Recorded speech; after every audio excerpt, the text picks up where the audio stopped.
Alerta! Ponto de Cultura La Integração e Grupo de Estudos Americanista Cipriano Barata apresentam História em Pauta, o programa que é a tua cara e a tua história. História, educação e polêmica. Apresentação Fábio Melo e Rafael Freitas. Mais uma História em Pauta, edição número 39.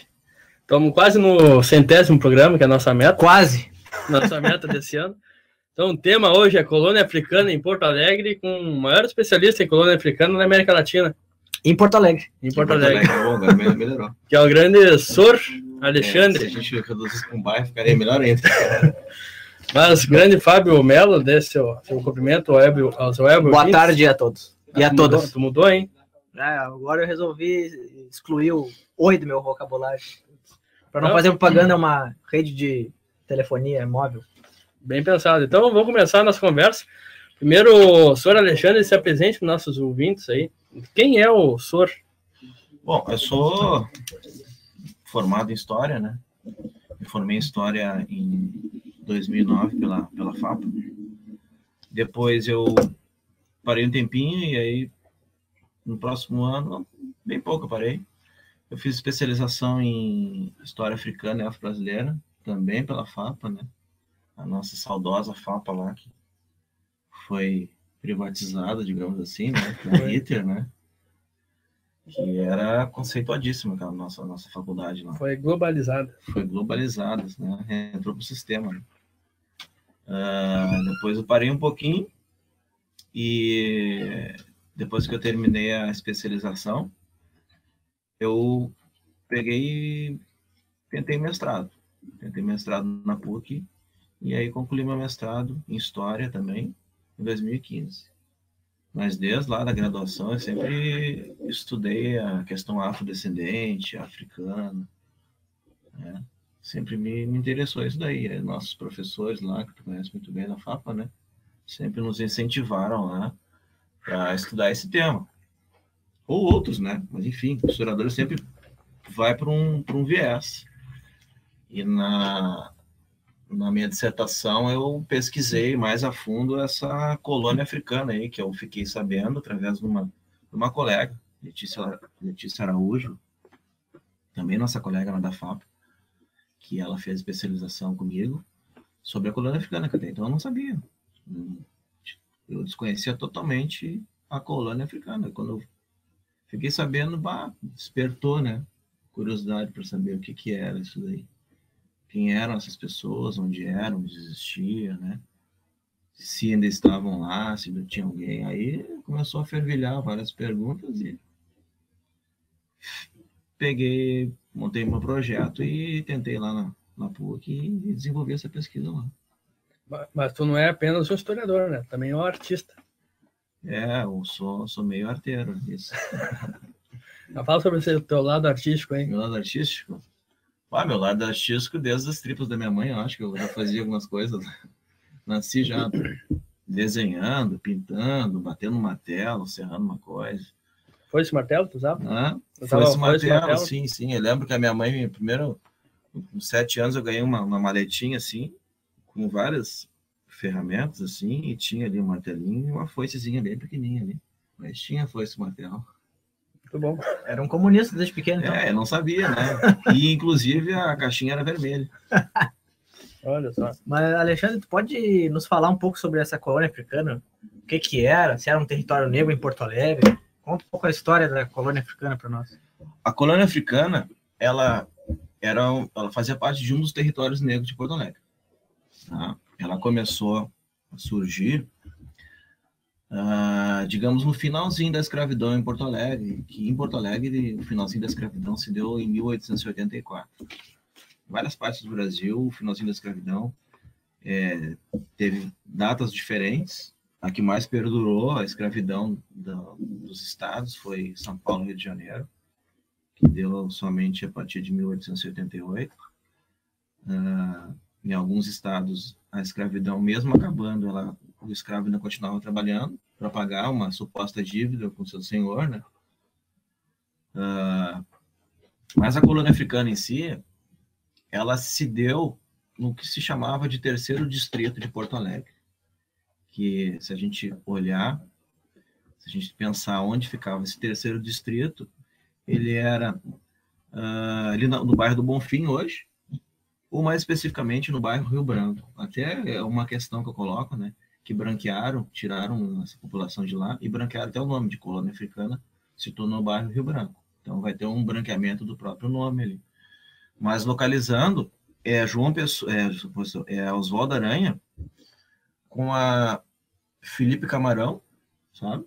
Felipe Camarão vai até a Independência, pega lá à direita, desce na Goethe até o Colégio IPA. Então, esse quadrado aí, essa forma geométrica, era a colônia africana. Oficialmente, né? Oficialmente, que se chamava ali o terceiro distrito. Agora, o dito popular, né? Diziam também que a colônia africana era todo o território negro de Porto Alegre. Aí pegava o Areal da Baronesa, a família Fidelix, né? Pegar ela, atravessava a Redenção, ia para a Cidade Baixa, né? Dizia que a colônia africana era tudo isso daí. Então existe, né, uma pesquisa científica, né, que a gente estava falando um pouco antes, né? Pesquisa científica e o dito popular. Né? Pode-se dizer que houve uma higienização daqueles territórios? Sim, com certeza. A partir de que ano, mais ou menos? Olha, Porto Alegre ele pensou essa higienização porque havia uma necessidade de Porto Alegre. Porto Alegre estava se modernizando. Havia todas aquelas ideias lá da França, Belle Époque, né? De modernização do mundo, de Porto Alegre. E Porto Alegre ela começou a se modernizar no início do século XX, mais ou menos. Finalzinho do 19, início do 20, começou a se modernizar. Então, ruas iam ser abertas. E quem estava nesse caminho tinha que sair. Né? Então, uma das formas que se utilizou para retirar essas populações seria aumentar IPTU, aumentar impostos. Agora as casas tinham que ser construídas de uma forma diferente, não podia ser mais construída através de madeira, tinha que ser de alvenaria, tinha que fazer um passeio na frente, uma calçada, né? Ou seja, a prefeitura começou a colocar várias questões que a tua casa agora não poderia ser de uma determinada forma, ela teria que ter uma maneira mais sofisticada. Então, as pessoas ali na colônia africana, ou elas se enquadravam naquele novo remodelamento de Porto Alegre, nessas ruas que estão sendo construídas, ou elas vendiam os lugares e iam habitar outras regiões menos ocupadas e que eram mais baratas de IPTU, porque o IPTU, quanto mais longe do centro de Porto Alegre, mais barato era. Então, isso aí fazia com que a segregação acontecesse com essas pessoas aí. Eu gostaria que tu falasse um pouco sobre a percepção da população da colônia africana. Chegou a fazer história oral. Por exemplo, eles consideram a origem do seu lugar colônia africana vinculado com os lanceiros negros farroupilhas? Não muito. Bom, como é que eu vou te falar? Eu entrevistei um senhor, o senhor Jaime Moreira da Silva, fui o último entrevistador dele. Ele morreu com 98 anos, agora em 2015. E ele nasceu dentro da colônia africana, bem no coração, na Vasco da Gama. E ele fala o seguinte, ele escreveu um livrinho das memórias dele e tal. Tem um livrinho que não foi publicado, um livro meio um pouco familiar, um livro, né? Que eu digo na questão de não é um livro acadêmico, um livro mais pessoal. Ele coloca a origem da colônia africana como sendo dos lanceiros negros. Toda aquela questão, aqueles que conseguiram fugir após a massacre dos Porongos e tal, vieram para Porto Alegre e fundaram ali a colônia africana. Mas não há nenhum tipo de comprovação histórica quanto a isso. E também, né, o número de ex-escravos seria muito reduzido daqueles que fugiram, né, que seriam os lanceiros negros, para fundar um povo. O que eu vejo nisso daí? Eu vejo uma certa heroicização da sua própria história, né? Uma tentativa de tu achar um mito fundador da sua cultura, deles, né? Do pessoal da colônia africana.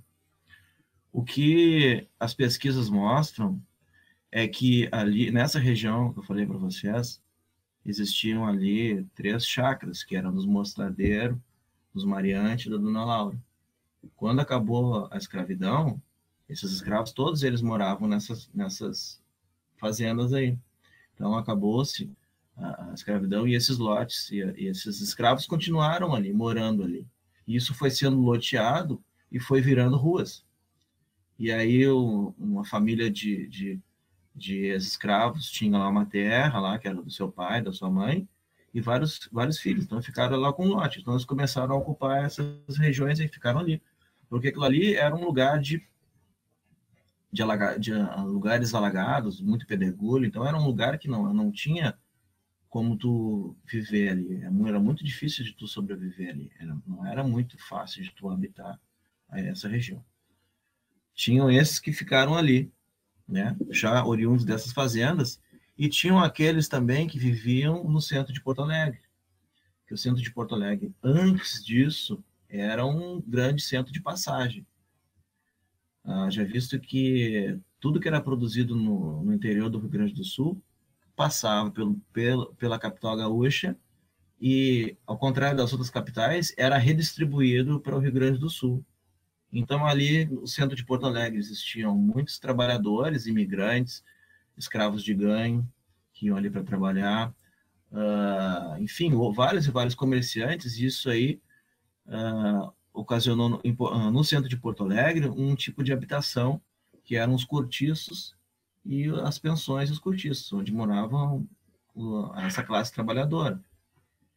E aí, quando houve a remodelação de Porto Alegre, ou seja, quando foi construída ali Borges de Medeiros, enfim, quando foi aberto mesmo, né, esses cortiços e essas pensões acabaram, e essas pessoas foram ocupando ali a região mais próxima, que era geralmente a colônia africana, né? Então, ao início eu achei que era só lugar de negros, mas não, os migrantes também foram para ali, começou até a haver uma certa disputa entre eles ali por espaço, então, respondendo a tua pergunta, talvez até algum contingente dos lanceiros negros podem ter ido para lá, mas isso aí não é um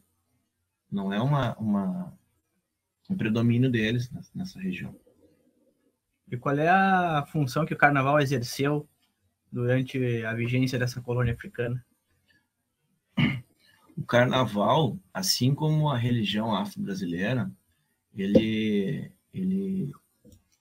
teve uma questão de resistência desse povo. Assim como várias outras associações que existiram ali, como, por exemplo, tu citaste o Carnaval, né? A Liga da Canela Preta, que era uma liga de vários times de futebol só de negros, que a gente tem que lembrar que naquela época branco não podia jogar em futebol negro não podia jogar em futebol, né? Futebol profissional, né? O Clube de Filosofia, que também era uma outra associação deles, e a Floresta Aurora. Então, todas essas associações aí, e também as igrejas do Rosário também. Inclusive, as igrejas do Rosário todas elas se interligavam, né? Por exemplo, quem fazia parte das igrejas do Rosário, muitas vezes também era o dono de um outro jornal, que era, digamos, o porta-voz dos afro-gaúchos aqui no Rio Grande do Sul, mais Porto Alegre, que era o Exemplo, né? Que era um jornal que era praticamente só falava sobre a causa negra, né? Em Porto Alegre. Mas o carnaval, ele era extremamente importante, porque ele começou mesmo, né, bem antes. O carnaval começou bem antes, com o Império, enfim, né? Porto Alegre tinha uma questão do intrudo, né, que era guerra de bexigas, né, enfim. Aí depois passou por uma outra fase, que eram as fantasias e tal, blocos de carnaval, e ele funcionava como uma resistência e uma união deles. Existia toda uma festa, né? Eles faziam ali na Avenida Guete, ali, que era de início o carnaval, arrecadavam dinheiro, que era o que eles chamavam de os assaltos, né? Que eram quando os homens se vestiam de mulheres para ir na frente da casa das pessoas, fazer uma bagunça lá e tal, para poder arrecadar dinheiro para poder fazer o carnaval. Então, esse senhor que eu entrevistei, o senhor Jair Moreira da Silva, ele participou, por exemplo, de 3 grupos de carnaval. E aí vem a Marinha,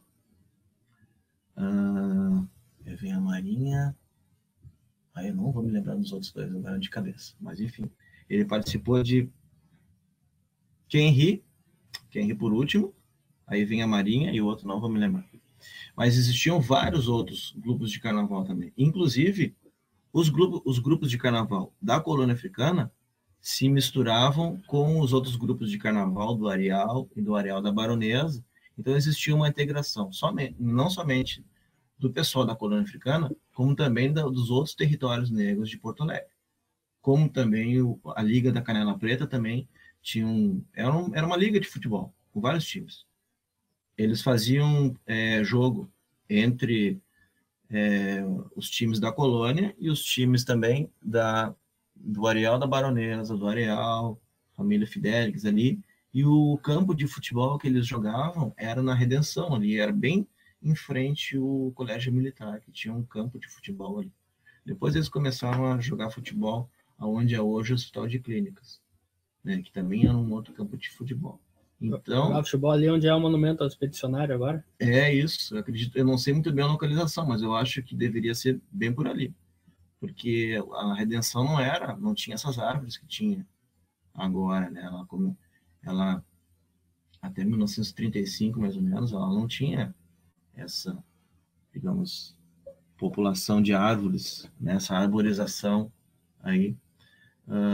1935 houve uma grande exposição comparável a Expo Inter ali, que aí eles começaram a pensar no plantio dessas árvores aí que a gente vê hoje, né?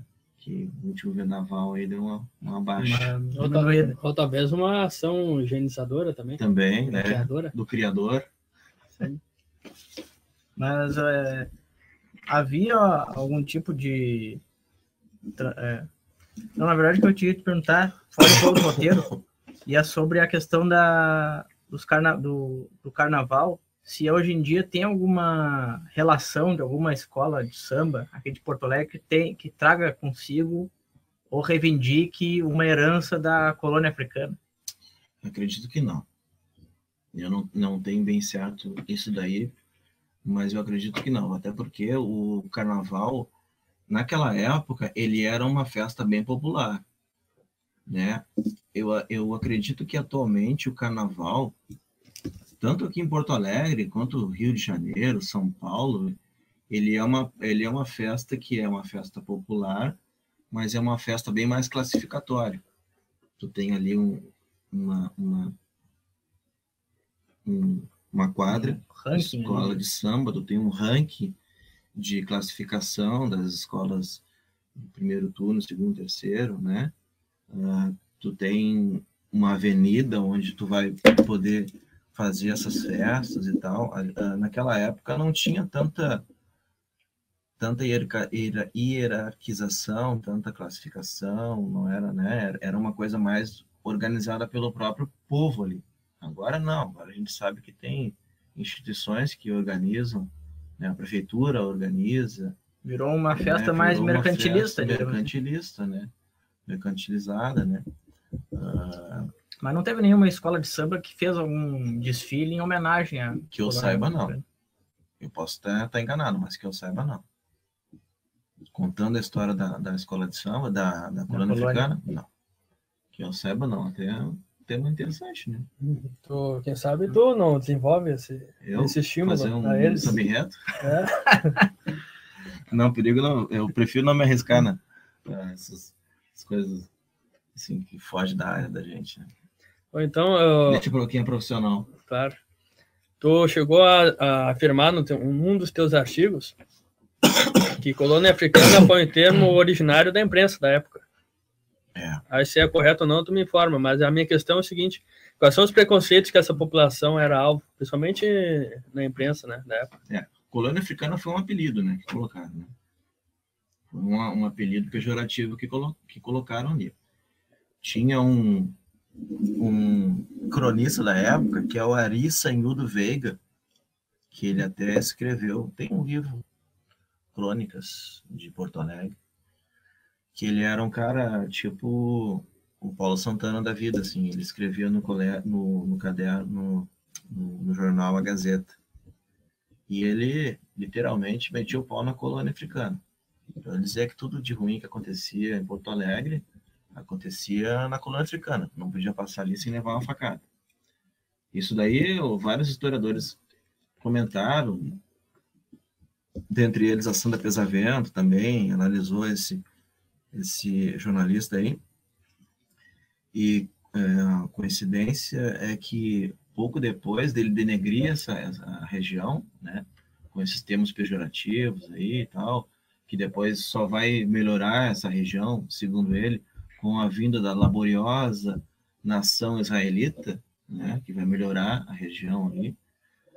Ele vai se tornar o secretário de urbanização de Porto Alegre, ele vai ser o cara que vai fundamentar boa parte da desterritorialização dessa massa aí, né? Ele vai ser o cara que vai acampar essas leis de higienização, né? E transformar Porto Alegre numa coisa bonita. A ideia deles era isso, como aqui era a porta de entrada, a vitrine do Rio Grande do Sul, queria deixar bonito a frente, né? E como a Sandra Pesavento dizia, né, os pobres, os sujos tinham que ser colocados à margem da sociedade, e eram os negros que estavam se relacionando, a que se relacionava isso daí, né? Aqueles que não tinham dinheiro para pagar um PTU, que não tinham dinheiro para manter uma casa bonita, uma aparência legal e tal, eram totalmente deslocados dessa região. E aí foram sendo criados bairros, né, que é uma pesquisa que eu vou começar a desenvolver agora, né, que é o que eu chamo de exílio social, né? A gente não pode confundir, de repente, assim, tipos de bairros de Porto Alegre. Bairros operários e bairros, digamos assim, excludentes mesmo, né? Racialistas, bairros onde tu quer excluir uma classe social menos favorecida, né? Que se a gente for olhar, por exemplo, um bairro operário, um exemplo disso daí é o bairro IAPI, que o Getúlio começou a construir isso em 1947, mais ou menos, aqui em Porto Alegre. Foi um projeto de todo o Brasil. Então, eu não sei muito bem a sigla que ele quer dizer, mas bem no finalzinho quer dizer industriais. Instituto dos Aposentados e Pensionistas da Indústria. Isso, assim. É um bairro operário, né? Alguns foram para lá, né? Mas quando houve a retirada mesmo da população, não da colônia africana, porque eles não foram retirados à força, não houve despejo deles. Mas em outras regiões de Porto Alegre, como o Areal da Baronesa, sim, eles colocavam fogo na casa das pessoas e tu tinha que sair e pronto. E eu abri uma rua ali, uma empreiteira chegava, te avisava, às vezes nem avisava, dizia, tu tem que sair daqui e tal. E o cara ficava. Chegava de noite, 2, 3 colocavam fogo, tu tinha que sair na marra. Depois no outro dia tu voltava só para buscar as tuas coisas ali. E aí vinha o caminhão da prefeitura, brigada militar, botava tuas coisas junto, dentro ali, e te largava num outro bairro que estava sendo criado em Porto Alegre, que foi o bairro Restinga, que é o exílio social dessas pessoas aí. Interessante. E sabe se existia alguma relação entre o pessoal ali, tu comentou anteriormente que era a região considerada terceiro distrito. Uhum. Sabe se havia alguma relação com o pessoal ali do quarto distrito, que era um distrito mais industrial de Porto Alegre? Navegantes. Por aí. Quer dizer, se eles foram para lá? Ou se havia algum tipo de relação nesse meio termo, enquanto eles estavam sendo despejados com o pessoal de parte dos operários. A gente não pode dizer que todos foram para o bairro Restinga, eles meio que se espraiaram, para falar que nem o nosso ex-governador aqui, se espraiaram. Uns foram para o IAPI, outros foram para o bairro Navegantes, São João, mas uma grande maioria que não tinha tantas condições ia lá para Restinga. Mas não havia um contato entre, por exemplo, sindicatos de trabalhadores ou partidos de trabalhadores com esse pessoal que estava sendo excluído pelo processo de urbanização. Até pode ter havido, porque assim, a gente não pode pensar também que a colônia, a gente não pode cair num erro dizer que a colônia africana era um lugar de pobre, negro, maloqueiro. Tá? A gente tem que pensar que existiam ali pobres, existiam negros, existiam brancos, existiam pessoas com uma classe econômica mais favorecida, com uma classe econômica menos favorecida, ou seja, existia ali uma hierarquização grande dentro da colônia africana entre pobres, ricos, brancos e negros. Tá? Esse senhor que eu entrevistei, o avô dele, por exemplo, trabalhou em vários jornais de Porto Alegre. Ele era redator dos jornais aqui, da Calda Júnior, jornais de origem alemã aqui. Então, ele era um afrodescendente bem apresentável, digamos assim, a questão da sua vestimenta, da sua intelectualidade. Ele falava 2, 3 idiomas. O senhor Jaime, ele fazia parte de uma classe mais abastada dentro da colônia africana. Tá? Da mesma forma como existiam também aqueles que eram mais desfavorecidos também, entre negros e entre brancos. Né? Então existia toda uma mistura dessas pessoas. E uma coisa que é interessante, que todos, praticamente boa parte dos afrodescendentes dentro da colônia africana falavam várias e várias línguas. Coisa que às vezes a gente não percebe isso, e aí tu compreende isso na partir do momento em que ali coexistiram ali, além de brasileiros, italianos, poloneses, alemães, russos, ingleses, espanhóis, portugueses. Então ali era um caldeirão de nacionalidades. Eu fiquei sabendo dessa etnicidade da população da colônia africana, porque não existe isso. Quando eu fui no arquivo público, no arquivo da Santa Casa, pesquisar o livro de porta, que é o prontuário da Santa Casa. O cara chegava lá para consultar, tu assinava um livro de porta lá, a professora Vera Barroso que coordena essa parte aí. Foi nosso convidado sobre os falou sobre o tropeirismo. Que honra. Diz que a origem do Mercosul foi do tropeirismo. Que legal. Marcou, essa ideia nos marcou muito. Sim. Mas a gente está para questionar ela sobre uma personagem tropeira gravataense chamada Maria Cachaceira, que ela não mencionou e disse que não teve mulher no tropeirismo. É uma contradição que a gente quer debater com ela. Avisa que eu quero ver isso aí. Quero ver essa resposta aí. Este livro, então, é super interessante. O livro de porta da Santa Casa, que a professora Vera Barroso me apresentou, que ali tem o nome do cara, a idade, a nacionalidade, a cor dele, porque ele veio para ali, qual é a doença dele, o que houve. Então, o que tu pode descobrir disso daí? Tu pode descobrir a etnia dele. Tu pode descobrir, por exemplo, que foi os dados que eu levantei, que a maioria das pessoas que foram, por exemplo, atendidas na Santa Casa ali não eram negros.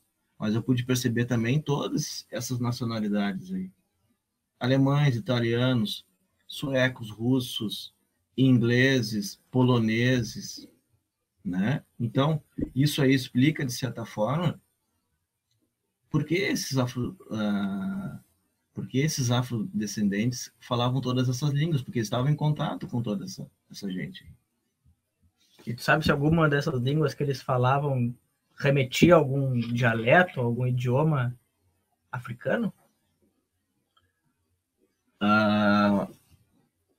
Certamente o Iorubá, né? Certamente o Iorubá era bem praticado ali. Que é um grande tronco linguístico. Tronco linguístico. E, principalmente mais ali na região do areal da Baronesa ali. E essas sociedades recreativas proporcionavam uma ascensão social às populações da colônia africana? Com certeza. Principalmente a Ordem do Rosário, né, das igrejas do Rosário. Porque, como eu falei para vocês, eles faziam parte de toda... Ou seja, eles não faziam parte de uma só, eles faziam parte da Ordem Religiosa do Rosário, e o cara era dono do jornal Exemplo, e ele também fazia parte ali da Floresta Aurora. Portanto, eles juntavam fundos, muitas vezes, para ajudar aqueles que não tinham, que estavam em más condições também, né? Eles juntavam fundos para poder instrumentalizar, para poder, às vezes, pagar uma educação para o cara ali, para botar no colégio, né, comprar um livro, enfim, eles tinham essas associações aí que eles contribuíam para, de certa forma, ajudá-los, né? Até porque isso daí é uma coisa que é da herança afro, né? Essa forma de compartilhar as coisas, né? É uma herança afro. Essa importância da mulher também dentro da família, né? Onde todos, quando iam trabalhar, uma mulher ficava cuidando dos filhos dela e ficava cuidando dos filhos da outra vizinha, e da outra, né? Enfim, eles tinham uma vida comunitária bem viva, bem interessante e bem dinâmica entre eles ali, né? E essa falácia do Aristaíno Veiga, que só existia coisa ruim ali e tal, né? Já tinha sido quebrado com a Santa Pesavento, mas tem livros de fotografias. A Irene Santos, por exemplo, ela publicou 2 livros, um é o Quilombos e Quilombolas, o outro, se não me engano, é O Negro em Preto e Branco, que é somente fotografias do pessoal da colônia africana. E aí tu vê nas imagens ali o pessoal engravatado, né, os afrodescendentes engravatados, andando de carro, e nas festas, e tu vê que as festas eram festas que as pessoas iam bem vestidas, né? E não era assim, vamos tirar a foto aí, agora te prepara. Não. Tu pega uma imagem e aí o cara tá lá, tu nem sabe que tá sendo fotografado. E aí tu vê que é uma coisa que não é um ensaio para tirar uma fotografia para mostrar depois como é, né? Mas é uma coisa bem espontânea. As fotos que tu teve acesso não tinha pose para foto? Algumas tinham. Algumas tinham pose, sim, mas outras não. E isso é uma coisa interessante da gente observar, porque a fotografia, uma imagem em si, ela não representa a realidade. Ela é uma representação de algo, né? De algo real. Então, ela não é exatamente aquilo. E quem está fotografando quer mostrar aquilo e acha que aquilo ali é importante para ser mostrado. Talvez seja uma representação daquilo que o fotógrafo quer mostrar. Exatamente. E se ele quer mostrar, tem uma importância, senão ele não mostraria. Senão nem estaria na foto. Senão nem estaria, senão ele nem gastaria o filme. Porque naquela época também não era uma coisa muito fácil. Digamos que não fosse uma coisa difícil, mas era uma coisa custosa, digamos assim, né? Para te fazer uma fotografia, não vai fazer uma fotografia de qualquer coisa. Né? Então, se tu vai tirar uma fotografia, é porque aquilo ali merece ser fotografado. Né? Essas coisas a gente também tem que levar em consideração também. Eu levei em consideração quando eu analisei essas fotos aí. Então, nos fala sobre o projeto da Prefeitura de Porto Alegre chamado Remover para Promover. E qual é a relação desse projeto com a colônia africana? Esse nomezinho bem simpático, né? Remover para promover. Vamos tirar todo mundo para promover vocês, né? É a civilização chegando, né? Vamos derrubar tudo para promover alguém. Isso, é a civilização. É a velha ideia da civilização. Bom, Porto Alegre tinha um projeto Remover para Promover. Ele tinha esse projeto desde 1912 ou 14, não estou bem lembrado a data aqui, do intendente José Montauri, que ia ser passado, né, a abertura das ruas em Porto Alegre, que pegava especificamente, se a gente for imaginar, por exemplo, assim, ó, vamos fazer um desenho desse quadrado aí. Saía de trás da prefeitura, Saía de trás da prefeitura, ia até, pegava ali Andradas, ia até o fim, onde não tinha ali aquela rua Bento Martins, né? Bento Martins, né? Bento Martins é em direção ao gasômetro. Isso. Ia até ali, porque depois da Bento Martins para lá não existia. Tá? Não existiam ruas ali. Então pegava naquela rua ali, ia até o bairro Tristeza, esse projeto ia até o bairro Tristeza, depois retornaria, pegaria Protásio Alves, aí entrava na Colônia Africana pela Ramiro Barcelos. Entrando na Ramiro Barcelos, dobrava à esquerda na Independência, descia lá, ligava com Andradas, entrava na Vigário José Inácio, quebrava na Júlio de Castilhos e terminava bem na frente da prefeitura. Na frente, não, atrás da prefeitura, chamada Prefeitura Velha ali. Então, esse desenho geométrico aí, essa geografia, seria onde iria passar toda essa modernização de Porto Alegre. E isso aí depois houve esse projeto que se chamava Remover para Promover, ou seja, aquele que estivesse no caminho seria removido para um lugar teoricamente melhor, né? Que a gente tem que entender também o seguinte: as empreiteiras começaram a entrar no negócio também. Uma delas foi a Auxiliadora Predial, que está aí até hoje. Em 1931, eu encontrei um documento dela já loteando esses lugares já. Então, como é que acontecia? A empreiteira, aí ela ia abrir uma rua e já nessa abertura de ruas, ela comprava um lote de terra já. Comprava um lote de terras e ali ela construía edifícios que poderiam ser vendidos ou poderiam ser alugados. Então, com esse pânico que estava dando no pessoal da colônia, tipo assim, eu não vou conseguir pagar o IPTU, que agora está aumentando o IPTU.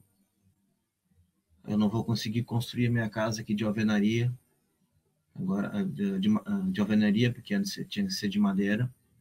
Enfim, todas essas melhorias, as pessoas muitas vezes não tinham condições e tinham medo de perder as suas casas, né? Também a questão de que o homem chefe da família morreu e a mãe tinha vários filhos e era um terreno grande e aí cada filho queria um pedaço, né? Então vendia para essas empreiteiras aí que estavam a fim de comprar, abocanhando tudo isso daí, ou para algum imigrante que estava chegando, porque eles também estavam recebendo também os imigrantes, né? Todos esses imigrantes aí, e eles estavam disputando espaço com os imigrantes também. E os imigrantes não queriam de forma nenhuma ser comparado aos negros, porque os imigrantes já sofriam preconceito por não serem dessa terra, mas eles sabiam que o negro ele sofria mais preconceito ainda. Então isso daí significaria para eles uma tremenda falta de oportunidade para eles, um empecilho para eles poderem progredir e tal. Então houve também, além disso, houve um embate entre imigrantes e os afrodescendentes. Isso aí fica bem claro nos processos, crimes que a gente encontra no arquivo público ali, né? De briga, imigrantes reclamando que houve batucada de tal hora até que hora, não sei o quê, enfim, baderna, né? Então, existia, sim, um enfrentamento entre eles ali. E é bem interessante tu falar isso, porque eu fiz um artigo que está, inclusive, no blog sobre o início do movimento operário aqui no Rio Grande do Sul. Uhum. Fizemos, né? Não, esse eu fiz sozinho, eu fiz sobre o trabalhismo e o socialismo e o positivismo. Dá parceria. Não, a gente tem sobre o Força e Luz. É bem interessante. Não, mas eu me baseei para escrever esse artigo num livro da historiadora Silvia Petersen, que a gente usou, inclusive, para fazer sobre o artigo do Força e Luz. E no livro dela, ela chama atenção para a organização dos partidos operários e de movimentos sindicalistas operários aqui em Porto Alegre, né? Em todo o Rio Grande do Sul, mas em Porto Alegre é o destaque. E não há menção, por exemplo, à questão dos negros que eram escravizados, que foram libertos, teoricamente, não tem nenhuma menção assim. É um movimento operário que tem muita influência desses alemães e franceses e italianos, enfim, os anarquistas também, nesse período do final do século XIX e início do século XX. É esse movimento surgindo, mas eles não agregam de jeito nenhum ou pelo menos pelos documentos e pelos relatos, não tem nenhuma menção à questão da população negra de Porto Alegre, ou de como sofriam esses negros frente às questões do trabalho e tal. Ela cita que muitos partidos socialistas surgiram nessa época aí, se comunicavam no idioma alemão. É verdade, tinham jornais alemães.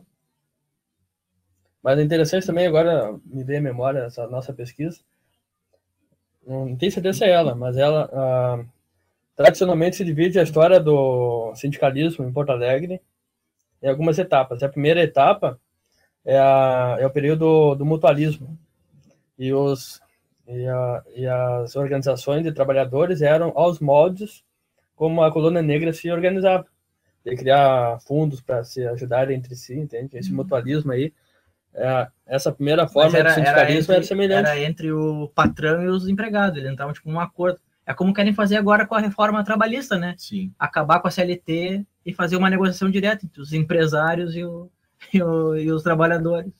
Bem interessante. Mas eu queria saber se tem algum estudo, alguma informação sobre a população indígena na colônia africana. Olha, cara, uma boa pergunta. Que eu saiba, ali não teve a presença indígena ali. Pelo menos assim, dentre o pessoal da colônia africana ali, convivendo, eu não conheço também nenhuma pesquisa que tenha feito um levantamento, né, sobre os indígenas da colônia africana. No censo que tu pesquisou na Santa Casa, não mencionava. Não apareceu nenhum. Agora, pegando essa tua ideia aí, eu até rememorei até para ver se eu consigo visualizar ali. Não. Nenhum indígena eu consegui ver no... Eles podem também ter se autodeclarado, porque ali tinha uma outra denominação que era gaúcho, né? Aí o cara deixa de ser preto, ser branco para ser gaúcho. Aí tu não tem como saber, né? Porque aí eles, a nacionalidade dele ali pode ser branco e gaúcho.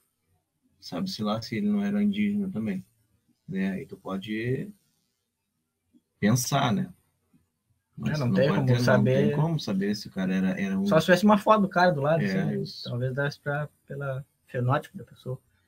Nós temos um áudio enviado pelo professor Adriano Viaro, que acho que o Vinícius está com ele aí pronto para ser... Gatilho. Tá com o dedo no gatilho aí, pronto para soltar esse áudio. A minha questão sobre os indígenas veio da comparação entre colônia africana e os quilombos. Porque nos quilombos tem forte essa presença indígena, né? É mencionada, pelo menos. Mas e na colônia africana, não. A colônia africana tem uma particularidade, né? Que a gente não pode dizer que é um quilombo ali, né? Ali, a colônia africana é um território imaginado, que ele existe na cabeça das pessoas que lá viveram, nas pesquisas dos historiadores, nos relatos. Porque se tu for caminhar na colônia africana hoje, tu não vai ver ninguém de lá. Tu até pode ver, né?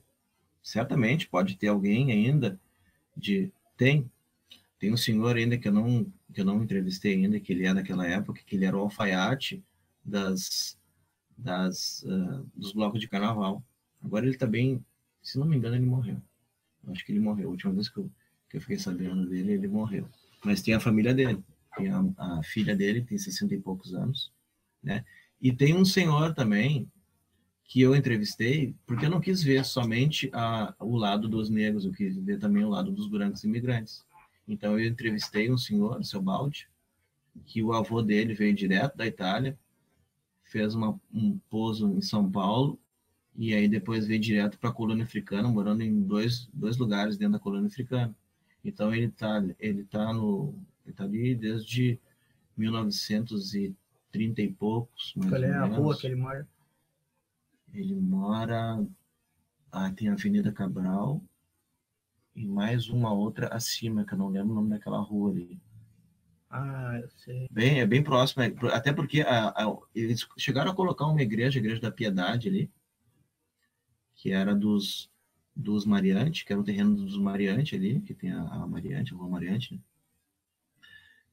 A igreja colocou uma igreja ali, a Igreja da Piedade, para dar uma freada um pouco, porque ali era a cultura afro-brasileira direto.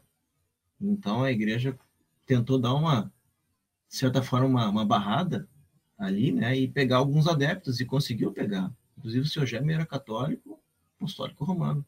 Ele não era da religião afro-brasileira, né? Não tinha, mas ele me disse o seguinte, que tu podia ouvir de sexta-feira até domingo à noite, tambor tocando, assim, direto. Ali era a cultura afro-brasileira, direto, de religião afro, direto. Interessante. E o engraçado é que ele dizia, nas palavras dele, ele dizia que ali existiam grandes feiticeiros, né? Grandes, como é que... Não, lobisomem existia, né? Olha, o lobisomem é uma história Vamos cabulosa. chegar lá. É uma história cabulosa. Vamos ver isso aí. Mas vamos ver o áudio pro professor Adriano para a gente refletir logo em seguida aí a transmissão desse áudio.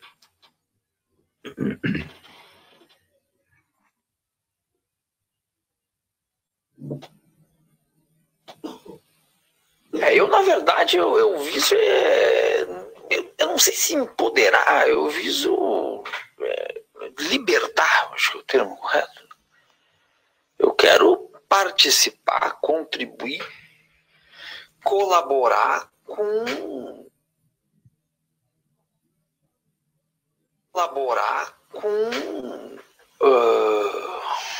um aluno independente, um estudante. Eu prefiro a palavra estudante, a implicância que eu tenho com aluno, porque aluno significa aquele que não tem luz, né? Mas um estudante independente, desde da mais tenra idade, desde a adolescência, onde eu pego eles no 6º ano, claro que modificando a forma de lidar, o que eu faço com o ensino médio não cabe para o 6º ano, e assim vem aumentando de forma gradual, mas dá ao aluno essa independência, o estudante, vou dizer, essa independência, fazer com que ele se solte das amarras que ele tem em casa, que o colégio coloca quase que de forma automática, vira hábito, né?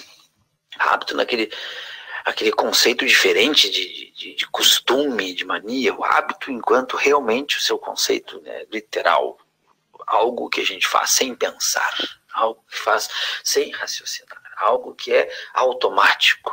Romper esse hábito deles. Então, eu não acho que no meu caso, não é empoderar o aluno, é transformar ele numa pessoa realmente livre, independente. Eu costumo dizer para os meus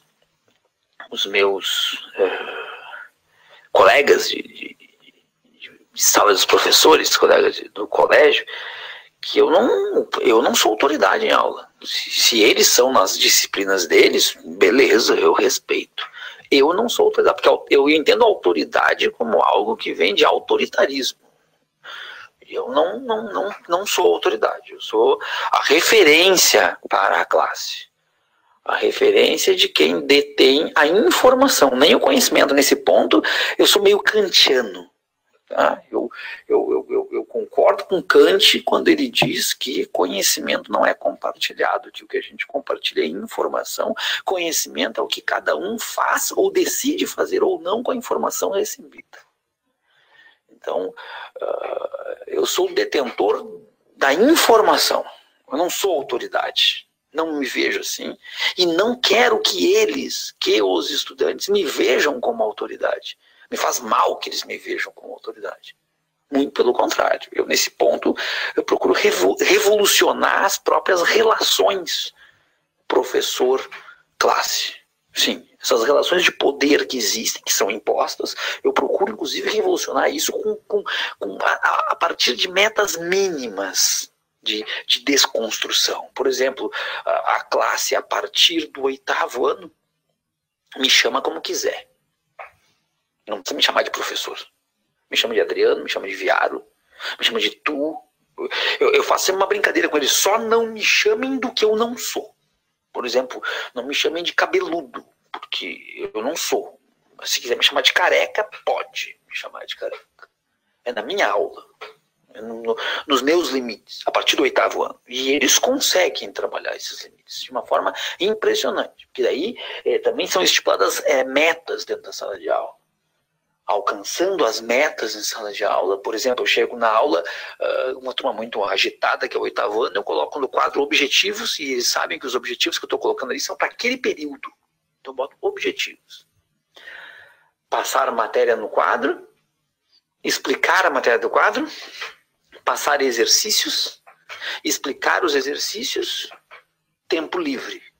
Então eles sabem que se eles tiverem um comportamento mínimo, que na minha aula não exige nem que fique sentado no lugar, mas tiver um comportamento, uma atenção mínima mesmo, podem conversar, atenção mínima necessária, e cumprirem aqueles objetivos à risca, eles vão ter no final do período um tempo livre. E o tempo livre eles podem pegar o celular, esse é o prêmio deles. Podem pegar o celular, acessar a internet, bater foto, fazer selfie, fazer o diabo. Mas eles têm que cumprir o papel, os objetivos que foram colocados antes. Então, funciona de uma forma maravilhosa, mas incomoda os colegas. Mesmo funcionando, porque os colegas não interessa para eles que se está funcionando ou não, interessa que está quebrando uma norma e eles não aceitam que quebre essa norma. Não importa qual o resultado da quebra da norma, é que eles não querem que quebre, porque os alunos vão pedir que quebre na deles também e eles não querem quebrar. Aí é um problema meu, eu que tenho que administrar.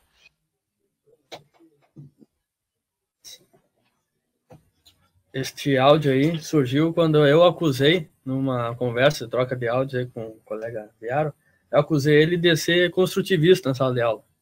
Aí eu provoquei ele dizendo que o construtivismo é uma pedagogia que visava empoderar o aluno. Então ele fez esse comentário comigo. Aí eu mostrei para o colega Fábio, ele gostou muito da ideia de introduzir nosso programa aqui. Então, a partir desse áudio, que está livre para quem quiser conversar sobre ele, argumentar, comentar, eu pergunto o seguinte: a colônia africana é conteúdo na sala de aula? E se, caso a resposta seja não, caso seja, seria o empoderamento dos alunos mais pobres, negros, na sala de aula? E ainda, o que tu pesquisou sobre a educação escolar naquele espaço, na colônia africana? A colônia africana, não vou mentir, a colônia africana não é conteúdo de escola. Deveria ser? Nós bate. Não é. Não é mesmo. Eu coloco ali algumas coisas, eu falo para eles da Liga da Canela Preta e tal, né? Alguns aspectos ali. Mas eu sou uma andorinha nesse meio aí. Né? Ele não, com certeza, não está no livro didático. Posso afirmar aqui que não está no livro didático. Meus colegas, professores de história, não estão trabalhando na colônia africana. Né? Eu queria até estar enganado, até. Eu queria que alguém dissesse, não, Alexandre, eu estou trabalhando coisa boa. Mas acredito se algum web ouvinte trabalhar aí, aqui, ser professor... por favor, me desmente aqui. Mas aí seria a doutrinação do professor, né? O quê? Ensinar um conteúdo que não é do livro escolar? Não, isso aí é a revolução. Mas a escola livre seria contra. Que o professor Adriano está falando. Né? Está falando sobre a escola livre desse projeto de lei que querem. Sim, seria considerado uma doutrinação se tu inserisse um conteúdo desse. Com certeza, tu não pode nem dar a tua opinião mais, né? Tu tem que estar ali apegado àquele livro didático ali, quase que positivista, né? Neopositivista. Coisa que não, neopositivista, né? Que continua não vendo a classe oprimida, né? Continua ainda mostrando a África ainda como um país marginalizado, um país onde só tem guerra, onde só tem doença, né? Se tu for olhar, por exemplo, não só o conteúdo de colônia africana, mas se tu olhar assim, os livros didáticos que tratam sobre a África, né? Que digamos é o que mais tem um pouco em relação à colônia africana, você vai ver que é extremamente precário o conteúdo, assim.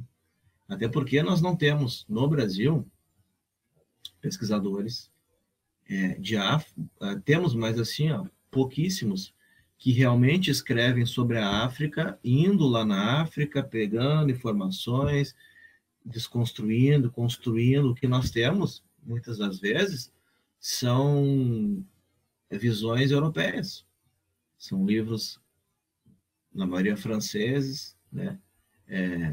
Uma literatura francesa, inglesa, né? Portuguesa, enfim, né? Mas não temos muitos, por exemplo, historiadores que saem daqui, salvo raras exceções, o professor Rivair, o professor Mário Maestre, que o Mário Maestre ele vai mais a questão do afro-gaúcho, mas ele também observa lá a África. O Sérgio da Costa... Qual é o nome dele? Ajuda aí. Sérgio da Costa Franco. Isso. Esse aí. Não é esse daí, não. Não, esse não. Não, esse é o meio... gaúcho aqui. Esse é o gaúcho. Tô falando... Não é um de Alvorada? Não. É um de Alvorada que é Sérgio. Eu sempre erro o nome dele, até ele tem o nome do nosso ditador, aquele. Da República, o... Sérgio... Ditador? Da ditadura militar. Tá, Costa Silva? Costa Silva. Tá? Mas mesmo assim, nós temos pouquíssimos historiadores que saem daqui e vêm para lá. O que a gente tem é o Kabengele, que é um congolês, né, que trouxe informações, que ele era professor da USP e tal, né? Mas isso daí deixa a gente muito à mercê ainda de uma história eurocêntrica. A gente, apesar da gente não, alguns ainda não reconhecerem, nós ainda vivemos em um livro didático bem eurocêntrico ainda, né? E bem precário da África, que dirá da colônia africana. E o que tu achou do áudio aí do Viaro sobre dar aula, sala de aula, empoderar os alunos? Não, acho que ele tá certo nessa questão de tu mostrar pro aluno afrodescendente que realmente ele é participante do processo também, que ele não está à mercê da história, né? Que os antepassados dele, por exemplo, foram os primeiros a trabalhar no Brasil, né? Os afrodescendentes foram, digamos, os primeiros, até porque se tinha a ideia lá de Aristóteles lá, né? Que a gente não pode dizer que o Aristóteles era um racista, mas ele tinha aquela ideia no século IV a.C., de que os intelectuais não poderiam trabalhar e que alguém teria que trabalhar para sustentar os intelectuais, né? E toda essa ideia do Aristóteles aí foi passada para romanos colonizaram portugueses, espanhóis, e aí toda essa ideia lusitana de que o trabalho é uma coisa de inferior veio para nós, né? Só que a gente sabe que o trabalho é trabalho, seja trabalho braçal ou trabalho intelectual, é um trabalho. Ou caça e coleta também é trabalho, né? Também é trabalho também. Tá? Tu começa a instrumentalizar, eu não gosto muito dessa palavra empoderar, eu gosto de um conceito mais de instrumentalizar, de tu dar instrumentos, ferramentas para o aluno, mostrando para ele que, por exemplo, os antepassados dele ajudaram, ou, na maior parte das vezes, construíram um mercado público da capital gaúcha, que foram os primeiros a colocar o chão onde as pessoas pisam, que é extremamente importante, né? Que houve blocos de carnaval, clubes de filosofia, que segundo o negro que passou em medicina no Rio Grande do Sul morava na colônia africana, né? Que era o Veridiano Farias,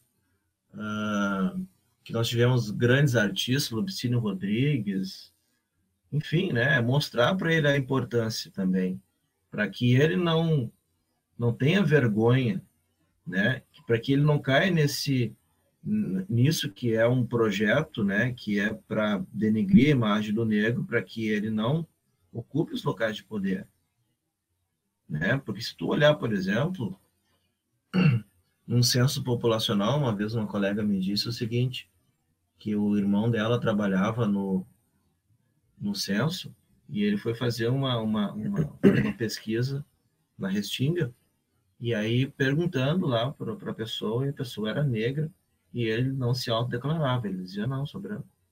Aí o entrevistador perguntava de novo, entendeu? Sim, eu sou branco. E diz que vendo que a pessoa era negra. Ou seja, por que ele não se autodeclara negro? Porque ele sabe que aquilo ali vai trazer para ele toda uma carga pejorativa de que ele vai frear principalmente as oportunidades que ele tem, né? A gente tem que lembrar, por exemplo, que no tempo, logo após a escravidão, colocava ainda anúncio no jornal, preciso de pessoa para trabalhar em tal lugar, não sei o que, branco, né? Ou preciso de pessoa negra para um trabalho mais subalterno. Até hoje em dia, muitas vezes, para tu assinar ficha para trabalhar, tem que ser currículo com foto. Exatamente. Agora não pode mais colocar o nome. Agora, como é a maneira, é a foto. Agora a fotografia te diz se tu é branco, se tu é negro. Né? Então, só mudou. Só não pode mais colocar a denominação negro ou branco. Mas agora tu bota a foto que vai saber se ele te quer ou não pro trabalho. Você tá no perfil do setor, talvez, né? Exatamente. Mas então nos fala sobre a história do lobisomem do Morro Santana. Agora é o ponto alto do programa. Lobisomem, bota aí o Mistérios da Meia-Noite. Mistérios da Meia-Noite. Olha, o lobisomem da colônia africana era um personagem folclórico da região ali, que tem bem descrito no livro do Seu Jaime, que ele não era um lobisomem. Ele tinha apenas o apelido de lobisomem. Ele tinha várias e várias namoradas em várias partes de Porto Alegre. Então, diz que ele tinha uma namorada no Monte Serra, Passo da Areia, na Colônia Africana, não sei o quê. Tinha vários sobrinhos. Esses sobrinhos, não se sabe se, né, realmente se eram sobrinhos, se eram alguém mais chegado dele, né? Então, ele não tinha nada de lobisomem. Ele só tinha esse pseudônimo de lobisomem. Então, o que a gente pode pensar disso? Eu não tenho muita informação, até porque isso é um assunto meio fechado entre eles. O seu próprio Seu Jaime não quis falar muito sobre isso. Será que esse Seu Jaime era o tal lobisomem? Pois eu não sei. Aí eu perguntei também para a irmã do Seu Jaime, que é uma senhora de 94 anos, mas assim, bota nós três no bolso, assim, lúcida pra caramba. A senhora é um computador de não sei quantos megabytes, né? Tem uma memória incrível. Eu perguntei para ela também me deu uma enrolada também, não falou muito sobre o lobisomem, já me indicou para uma outra pessoa falar sobre ele. Enfim, é uma figura folclórica e misteriosa que existia ali, né? Você não seria, quem sabe, uma pessoa até muito conhecida, um político do Rio Grande do Sul, um empresário conhecido que não podia dar o nome dele, enfim, uma pessoa pública, né? Uma pessoa pública, né? Aí tu começa a especular de tudo que é forma. Um sor? Não sei. Eu acho que o sor não, porque parece que ele tinha dinheiro, ele era meio rico, eu acho que o sor não. Mas esse tal lobisomem, ele vigorou em que época, mais ou menos, essa lenda aí? Ele vigorou na adolescência do Seu Jaime, eu acho que mais ou menos lá. Anos 50? Não, 1915, 20, mais ou menos. Então foi contemporâneo Seu Jaime. Contemporâneo ele, porque ele disse que via ele nas festas, e as gurias tudo queriam ficar com o lobisomem. O cara era diferentão, então. Não, ele era de popular, ele era o pegador. Ele era pegador, ele era...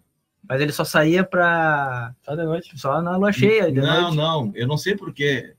O nome dele era o lobisomem do Morro Santana, né? Eu não sei por que essa denominação, se ele morava no Morro Santana ou não. Né? Eu acho que ele era um soro. Pois é, tu sabe. Como é que foi a vida dos afrodescendentes após a Lei Áurea? Gostaria que tu enfatizasse sobre um comentário que tu deve ter lido, com certeza, a crítica do professor Eusébio sobre a Lei Áurea aqui no Rio Grande do Sul, que foi uma falsa Lei Áurea. Não mudou nada, né? Praticamente não mudou. Não mudou para os afrodescendentes. Perdurou aquele sistema, alguns continuaram nas suas fazendas ali, né, trabalhando, né, e certamente com um salário extremamente reduzido, ainda num sistema ainda de semi-escravidão, ainda, com certeza, né. A maior parte dessas populações aí começou a habitar os morros das periferias, tanto de Porto Alegre quanto do resto do Brasil, que eles foram marginalizados. E a gente tem que entender que veio para cá também uma massa de imigrantes também para trabalhar no lugar dos africanos, né? Dos afrodescendentes, né? Além de não dar oportunidade para eles, não instrumentalizar na questão de incentivar o conhecimento deles, enfim, para aproveitar essa mão de obra que estava ociosa, né, que estava sendo liberta, né, para aproveitar para o trabalho, não. Relegaram eles à exclusão, né, à segregação, e trouxeram para cá os imigrantes para trabalhar no lugar dos afrodescendentes. A maior parte das vezes foi isso que aconteceu. E também tinha, no momento, uma grande ideia do branqueamento também, porque existiam autores, do tipo o Gilberto Freire. O Gilberto Freire pensava na miscigenação da população brasileira. Tá? Então, ao mesmo tempo em que o finalzinho da escravidão não alterou nada, também ele estava vendo também uma grande discussão sobre o que ia ser o brasileiro, o que era o brasileiro. Né? Gilberto Freire disse que a miscigenação era a solução para criar um indivíduo só. O Sérgio Buarque de Holanda já dizia que a característica era o homem cordial, né? Que é a lanheza do trato das pessoas, enfim, isso daí, de certa forma, isso aí abrandava a luta dos afrodescendentes também. O Caio Prado Júnior já era um cara diferente, ele já dizia que a miscigenação era uma coisa que era prejudicial, porque tudo que era de ruim que a população brasileira tinha, vinha dos africanos que vieram para cá. Então, quem diz isso? O Caio Prado Júnior. Tem certeza? Sim. Bora, denúncia aí, ó. Caio Prado Júnior. Te mando o texto depois. Aceito, então, quero ler esse texto. Ele dizia que tudo de ruim do brasileiro vinha dos africanos. Em que texto é esse? Que livro? Cara. Eu acho que está confundindo o autor. Não, é isso aí mesmo. O Caio Prado Júnior, ele tinha essa visão totalmente de separação. Ele não tinha essa ideia de misturar a população brasileira. Ele achava que essa mistura ia predominar muito mais a questão afrodescendente, que era digamos assim, a parte ruim do brasileiro. Tá? Existiam outros, por exemplo, aí a gente pode ir para o lado dos escritores, aí, né? O Monteiro Lobato também pregava isso aí. Uma vez ele veio para o Rio de Janeiro e disse que nunca viu tanta gente feia, tanta gente preta. Ele era parceiro do Caio Prado Júnior, era brasileiro. Monteiro Lobato. Então, existia toda uma discussão a partir dos anos 90, dos anos 1900, né, sobre o que seria o brasileiro. Que aí depois vem o Getúlio, né? O Getúlio com aquela ideia de integrar o Brasil, o Rio Grande do Sul, e fazer um brasileiro só. Né? Então tinha toda essa identificação aí. Mas para o afrodescendente, praticamente nada mudou de positivo para ele. Né? E aí a gente chega nos anos agora, 2016, na questão das cotas, né? Que é uma tentativa de reparação daquele momento ainda. Porque a partir do momento que o afrodescendente não está ocupando os núcleos de poder nas instituições do Brasil, nada consegue mudar para eles. Né? Se ele não consegue, por exemplo, ele não consegue colocar professores no ensino superior, a tendência é que ele, quando chegue lá, ele também comece a enxergar a sua categoria também. Né? Então, o afrodescendente tem que começar a ocupar esses núcleos de poder aí para poder dar uma reviravolta, porque é como se fosse uma corrida. Quando acabou a escravidão, houve uma corrida. Vamos colocar assim, os afrodescendentes saíram lá atrás e o branco, somente porque ele era branco, ele já ganhava a milhas e milhas de distância nas oportunidades de emprego, de escola, até de terra, de moradia, de terras. A gente tem que lembrar da lei de terras aí também, que foi uma questão que segregou o afrodescendente, né? Porque aí, em 1850, quem tinha dinheiro comprava terra, quem não tinha, não comprava. Como o africano, o afrodescendente, ele era escravo na maior parte das vezes, ele não tinha dinheiro para comprar, então ele já foi excluído dessa questão da terra. E a gente sabe que terra é uma coisa que dá poder, né? É um empoderamento, né? Quem tem terra tem poder. Quem tem terra tem lá os seus na sua mão. Portanto, a questão da terra é uma questão de extrema relevância para a gente também começar a mudar um pouco, mudar as estruturas aí. Teve um colega nosso no WhatsApp, ele fez um comentário, aí a partir disso a gente pode conversar alguma coisa. Rafael Camargo, comentei com ele sobre o nosso tema de hoje, e ele afirmou: a primeira coisa que me veio à mente foi algo sobre a historiadora Maria Angélica Zubaran. Conhece ela? Maria Angélica Zubaran, ela, se eu não me engano, posso estar extremamente enganado, mas ela é carioca, ela trabalha a questão do urbanismo. Eu não tenho muitas informações sobre ela.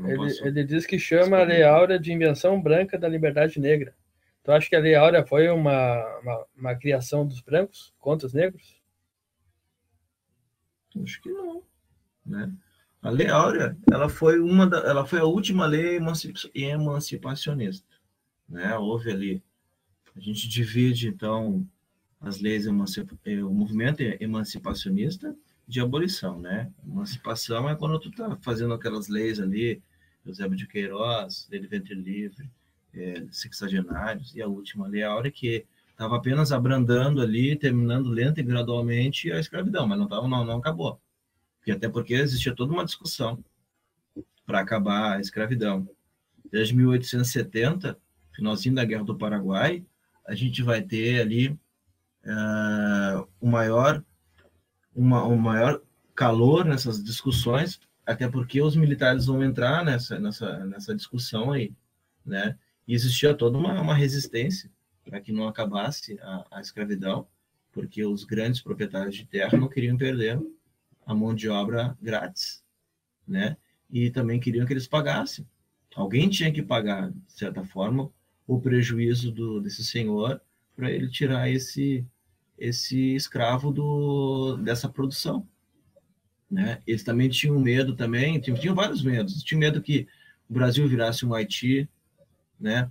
Tinham medo que tivesse prejuízo na sua produção, tinham medo que, enfim, que todo esse sistema econômico aí fosse por água abaixo, porque agora eles iam ter que começar a contratar uma nova mão de obra que estava surgindo no momento, que era a mão de obra assalariada, né?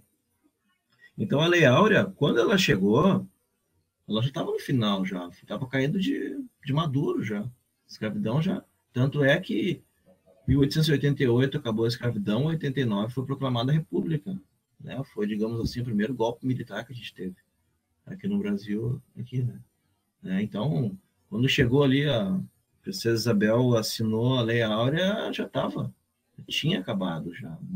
Muitos estados brasileiros já tinham acabado já, né, a escravidão.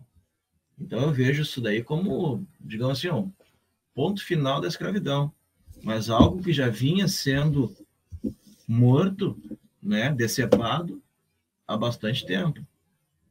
Só que muitas dessas leis emancipacionistas, elas eram as leis para inglês ver, porque nenhuma delas funcionava direito, né? A lei do ventre livre, ele se tornava livre a partir de 1871, mas ele ficava na fazenda ali e ele era um escravinho em potencial, que vai buscar uma lenha aqui, faz um servicinho ali, não sei o quê, enquanto ele estivesse com a sua mãe, ele ainda era um escravo. Então, uma balela, isso não existia, né? Mas, ao mesmo tempo, isso daí também causou uma nova classe, porque ele deixou de ser preto para começar a ser negro. E tem uma diferença entre preto e negro, ou seja, o preto é o cara que é escravo, e o negro é aquele que já não é mais escravo, ele já passa por uma outra categoria. E os seus pais começam a juntar um dinheiro para instrumentalizar esse filho, comprar uma terrinha para ele começar uma vida nova, ou seja, ele se diferencia dos outros escravos, ele não é mais um escravo, ele já é teoricamente livre, embora na prática ele não seja livre, mas ele ainda é livre.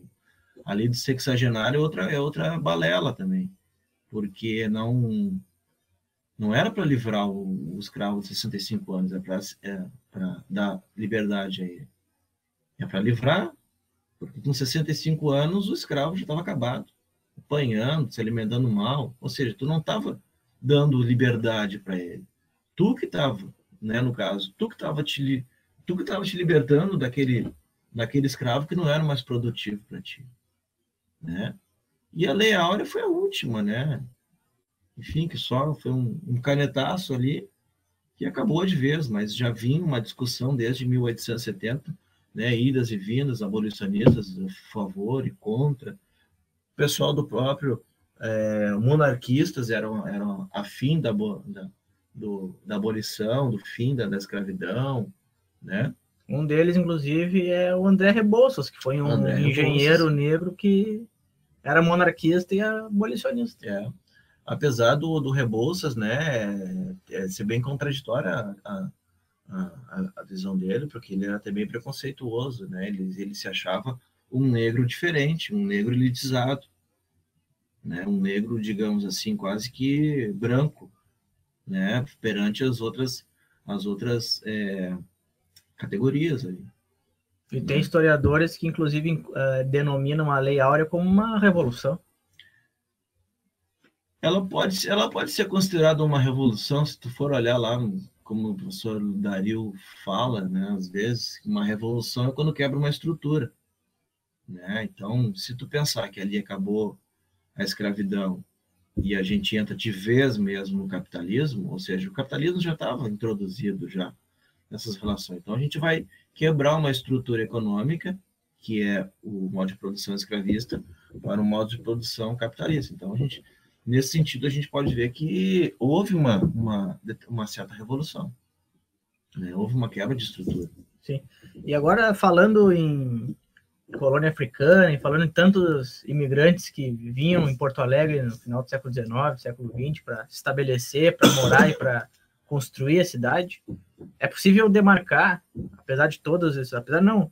contando com todos esses fatos que tu nos mencionou aqui, principalmente a colônia africana, que Porto Alegre surgiu mesmo só com a chegada dos açorianos?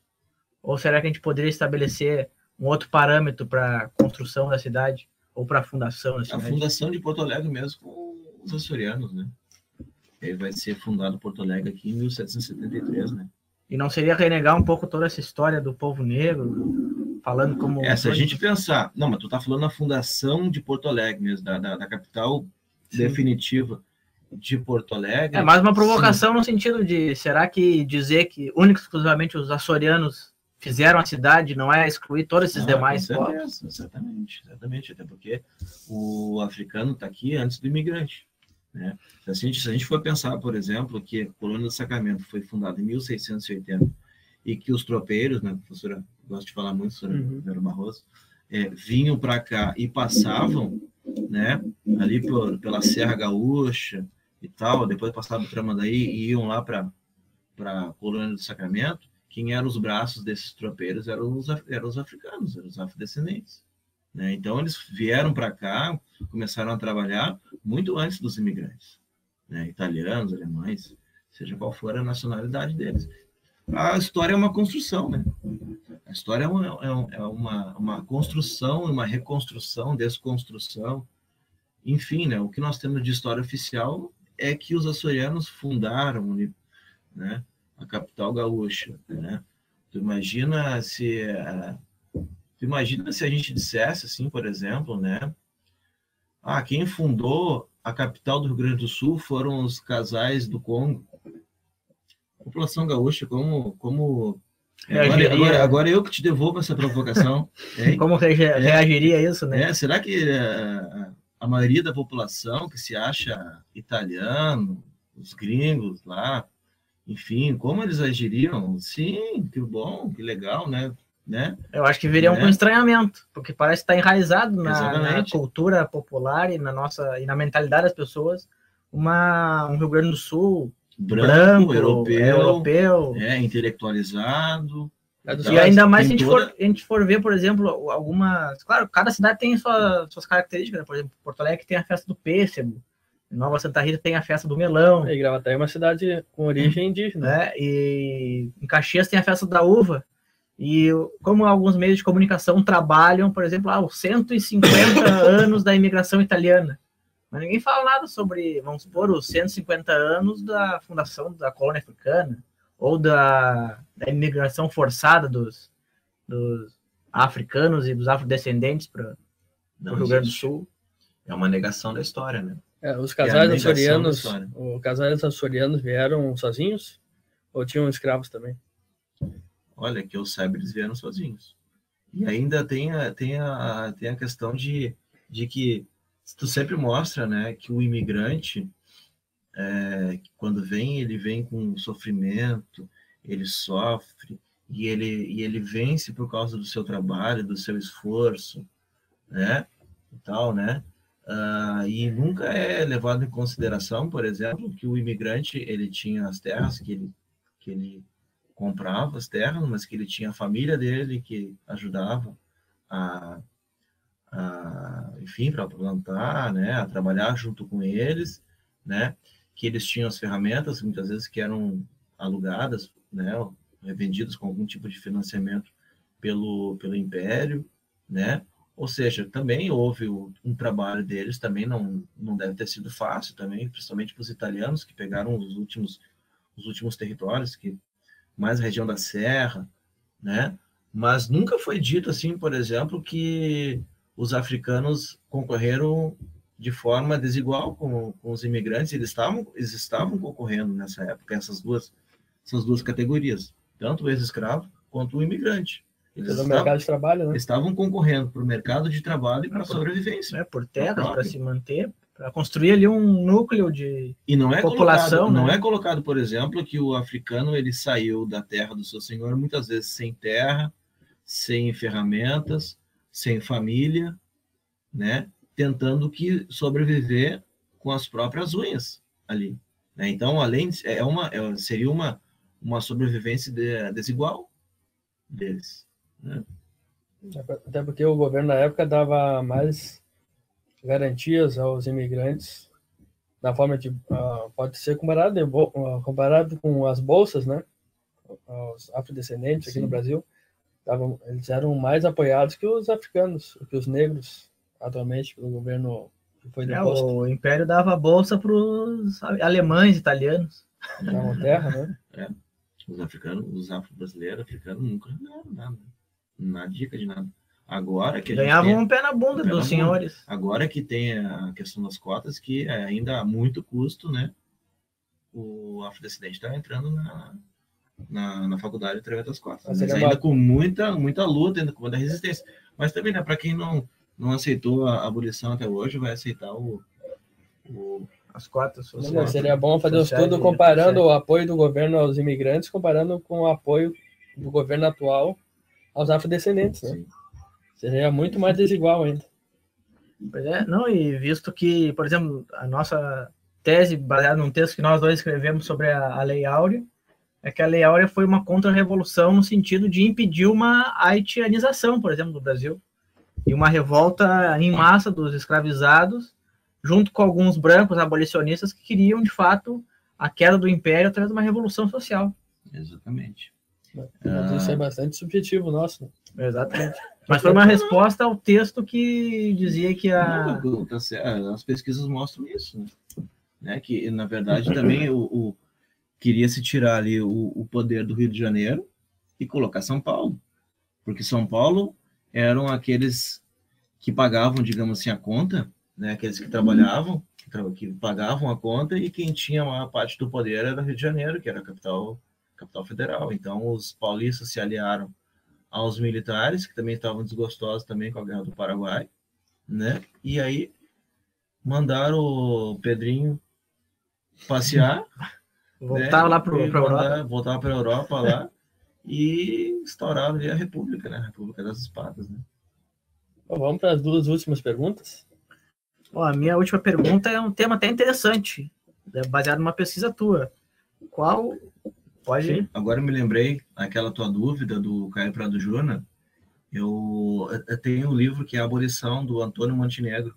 Ele faz bem essa discussão a respeito do Sérgio Buarque de Holanda, do Gilberto Freire e do Caio Prado Júnior. Ele coloca bem essas questões aí. Vou te mandar por...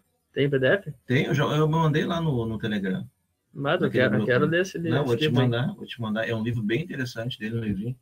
Se puder, tu disponibiliza no nosso grupo ali do Facebook. Esse livro do Montenegro, ele faz um aparato bem interessante sobre a abolição. Ele faz... Posso falar aqui? Claro. Tranquilo? Ele fala todos os aspectos da abolição e todas as discussões que aconteceram em 5 capítulos. Primeiro ele fala como que a literatura, Machado de Assis, José de Alencar, como que eles viam a questão da abolição, o negro, a escravidão. Depois ele vê a historiografia como via Caio Prado Júnior, o Sérgio Buarque de Holanda e o Gilberto Freire, como que eles viam a questão da abolição e a questão da escravidão também. Depois ele pega uma outra questão, um outro capítulo, que é a respeito como que a política via, né, todas as discussões que estavam acontecendo no meio, bem no finalzinho de 1870, ali na Câmara, né, os prós e contra, enfim, as revoltas, como que os afrodescendentes também estavam reagindo a isso aí também, porque também, né, as rebeliões estavam acontecendo bem no finalzinho da escravidão, não tinham mais como segurar também, né, porque haviam muitas fugas e o Estado tirou o exército, porque o exército não queria mais cuidar disso aí, porque o exército disse que não era capitão do mato, então não queria. Então isso já é um indício já do descontentamento do exército com o império, tá? Então os proprietários de terra começaram então a contratar milícias. Então houve quase que em alguns lugares meio que um embate, uma guerra entre eles ali. E no finalzinho, o Montenegro coloca a questão do que mudou para o negro, né, após a abolição. Então é um livro de 70 e poucas páginas, bem interessante para a gente poder fazer uma reflexão sobre a abolição. É bem interessante. Vou te mandar em PDF. Estamos interessados. Vou te mandar em PDF. Queres fazer a última questão ou eu faço? Eu vou fazer a última questão, que é baseada numa pesquisa tua, sobre o papel do silêncio. Em que momentos ele aparece, baseado numa pesquisa tua. Posso falar? Ou vou ter que ficar em silêncio? Não, pode falar. Se tu conseguir falar em silêncio, melhor ainda. Na história oral, tu usou a história oral e o silêncio é importante, né? Para interpretar a história oral. O silêncio, ao contrário do que a gente imagina, o silêncio ele é carregado de significado. Tá? Por quê? Porque agora, quando tu me perguntou isso daí, eu fiquei em silêncio porque eu estou selecionando o que eu vou te falar. Então, o silêncio é exatamente isso. O silêncio é aquela seleção de coisas que nós vamos pensar para poder falar. E isso daí, numa entrevista, é o que acontece. Principalmente na tua historicização do lobisomem do Moço Santana. Exatamente. Ou seja, quando eu entrevistei o seu Jaime, a irmã dele, o seu Balde lá, eles selecionaram aquilo que eles gostariam de me falar, obviamente. A subjetividade deles estava implicada ali, né? Então, o silêncio, ele não é como muitos imaginam, a ausência de palavras. Não. A pessoa está ali pensando, classificando e tentando expor aquilo que ela está falando, que ela quer dizer. Ela está em silêncio oralmente, mas mentalmente ela está um turbilhão. Por isso que se diz que o silêncio, que a autora Eleni Plucani, ela fala que o silêncio é carregado de significados. E de que forma tu usou o silêncio? Tu também, na análise, né? Também. Na análise, na tua das conversa. fontes, análise das fontes. Porque uma oralidade, a gente tem que... Eu não posso colocar num trabalho científico uma oralidade como uma coisa verídica, porque é uma visão de alguém. Eu tenho que alertar o leitor de que isso é a visão da pessoa. Por exemplo, o senhor já me disse que a origem da colônia africana era era dos lanceiros negros. Foi a pergunta que tu me fez antes. Mas aí pesquisando, tu vê que não tinha tantos lanceiros negros assim para fundar uma localidade. E a maioria eram homens também, né? Sim, pois é, né? Como iria se reproduzir, né? Então, no meu silêncio, eu penso que isso daí é uma heroicização da história. É tentar achar um mito fundador da sua própria história, né? Ou seja, o meu silêncio na pesquisa é a minha análise que eu vou fazer. Também pode ser entendido que talvez algum remanescente lá da época dos lanceiros negros, passou de alguns anos, se instalou ali e acabou contando a história, ou do pai dele que participou A gente não pode dizer que não teve nenhum lanceiro negro ali. Pode ter sido, sim. Pode ter ido para ali, pode ter ido para o Areal, enfim. A minha última pergunta, eu quero que tu estimule nossos web ouvintes a pesquisar e se interessarem mais pela colônia africana. O que tu diria para eles? Por que é importante estudar a colônia africana? Eu diria o seguinte, eu diria que um ponto importante e que é pouco pesquisado ainda da colônia africana seria a Liga da Canela Preta. Não existe, por exemplo, um trabalho de pesquisa que fala só sobre a Liga da Canela Preta. Um trabalho quantitativo, qualitativo até, enfim, que faz lá dados estatísticos da sua origem, de pegar a entrevista das pessoas, né, analisar as fontes, enfim, não existe um trabalho específico sobre a Liga da Canela Preta, né, que era o Esporte Clube Porto Alegrense.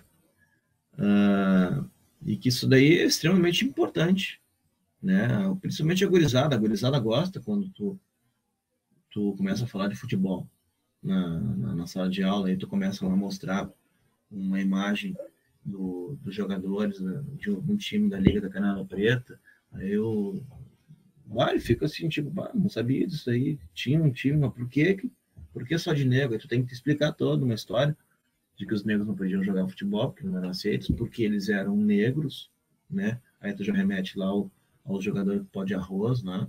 O Fluminense, né? Que passou um pozinho na cara para ele poder ficar branco, para ele poder jogar futebol, né? Porque senão ele não era aceito, né?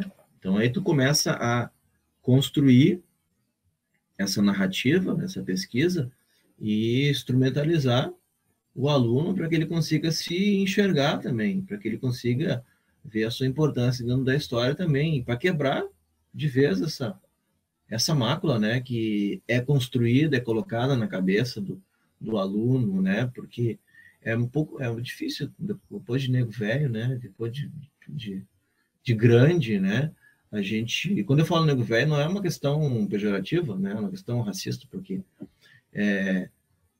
até é uma questão, por exemplo, assim, tu chamar uma pessoa de negro é uma coisa, agora tu tem que ver o contexto da coisa, né? Então, chamando de negro velho é um tom de voz também, é um tom de voz, é uma questão, né, de certa forma, carinhosa. É mais difícil de tu desconstruir um conceito de que eu sou negro, não vou ter condições, e é difícil para mim, porque eu sou negro, tal. Para um cara mais velho, é mais difícil tu desconstruir isso aí. Agora, dentro da sala de aula, ali, desde pequeno e tal, adolescente, é mais fácil tu começar a plantar essa sementinha nele, assim, ou nela, né? Para que ela comece a perceber essas coisas, e quem sabe até não se torne um professor, uma professora de história. Né? Um soro, né? Um soro, uma sora, né? Professor. Um soro, uma sora, né? Então, acho que, por exemplo, uma militante, né, da sua militante causa, da história. Militante da história, né? Ser chato da história, né? Seria um bom exercício, quem sabe, uma boa sugestão, começar o conteúdo dos quilombos a partir da colônia africana, quem sabe? Que é uma coisa mais próxima do estudante de Porto Alegre, por exemplo. Sim, né? Acredito que sim.